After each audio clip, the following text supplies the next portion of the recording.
অনেক দিনের শখ ছিল মাটির একটা কড়াই কিনবো, সেটাও কিনে ফেলেছি। এই তো মাটির কড়াইটা কিনে আমি কিন্তু তেল দিয়ে ভালো করে এই কড়াইটাকে রোদে শুকিয়ে নিয়েছিলাম ৩ থেকে ৪ দিনের মতো।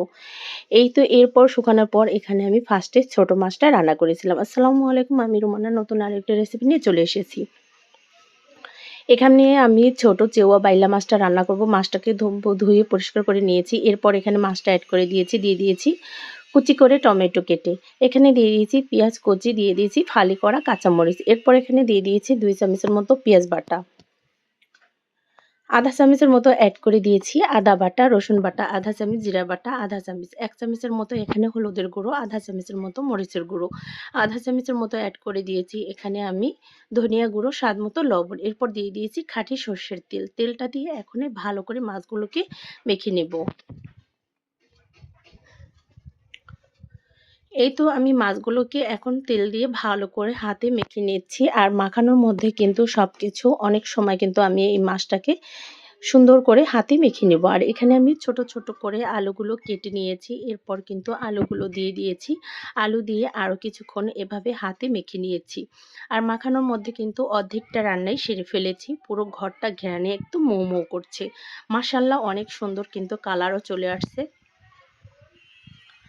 আর এখানে আমি বড় কলই শাক দিয়ে কিন্তু এই ছোট মাছটাই রান্না করব। আর এই শাকগুলো গ্রাম থেকে তুলে নিয়েছিলাম আমাদের নিজেদের ক্ষেত থেকে। একদম তরতাজা এই শাক দিয়ে ছোট মাছটা রান্না করলে খেতে অনেকটাই মজা হয়। এই তো শাকগুলো দিয়ে এখন আরও কিছুক্ষণ মাছটাকে ভালো করে মেখে নেব। এই তো শাকগুলো দিয়ে এখন মাছের সাথে আর আলুর সাথে সুন্দর করে উল্টিয়ে পাল্টিয়ে এভাবে মেখে নিচ্ছি। এই তো মাখানোর মধ্যে শাকটা কিন্তু একদম আমি সুন্দর করে একদম রান্নাটা করে নিচ্ছি।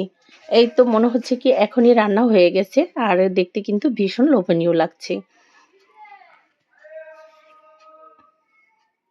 এই তো সবগুলো শাক দিয়ে সুন্দর করে মাখানোর পর আমি এখন এখানে ঝোলের জন্য পানিটা দিয়ে বসিয়ে দেব চুলায়। তো অনেকগুলো শাক দেখা গেছে, এখনই কিন্তু শাক দেখা যাচ্ছে না। তো শাক কিন্তু হাতের সাথেই একদম ভালো করে মেখে নিয়েছি। এই তো ঝোলটা দিয়ে এখন ঢাকনা দিয়ে ঢেকে দিব। আর মাটির চুলায় রান্না করতে সত্যি খুব ভালো লাগে। আমার কাছে কিন্তু সত্যি অনেকটাই ভালো লাগে। এই তো রান্নার জন্য কিন্তু আমি চুলাটা জ্বালিয়ে ঢাকনা দিয়ে ঢেকে দিয়েছিলাম।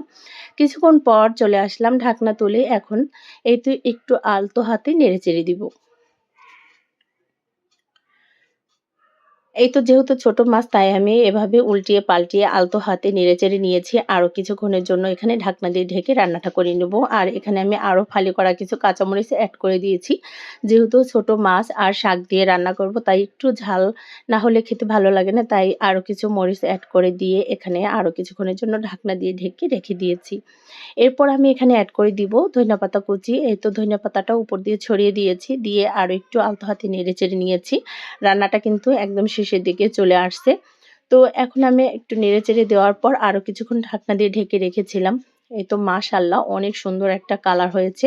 আর অনেক সুন্দর একটা ঘ্রাণও বের হয়েছে। দেখতেও সুন্দর, খেতেও কিন্তু অনেকটাই মজা। এরকম বড় কলই শাক দিয়ে ছোট মাছ রান্না খেতে অনেকটাই মজা হয়। গরম গরম ভাতের সাথে খেতে কিন্তু দুর্দান্ত হয়। রান্নাটা একদম শেষের দিকে চলে আসছে। মাশাআল্লাহ, এই তো আমি চুলাটা বন্ধ করে নিয়েছি। অনেক সুন্দর কালার। এই তো বিদায় নিব। সবাই ভালো থাকবেন, সুস্থ থাকবেন। রান্নাটা যদি ভালো লেগে থাকে অবশ্যই একটা লাইক কমেন্ট করতে ভুলবেন না। তো রেসিপিটা কেমন হলো সবাই জানাবেন। বিদায় নিলাম। আল্লাহ হাফেজ।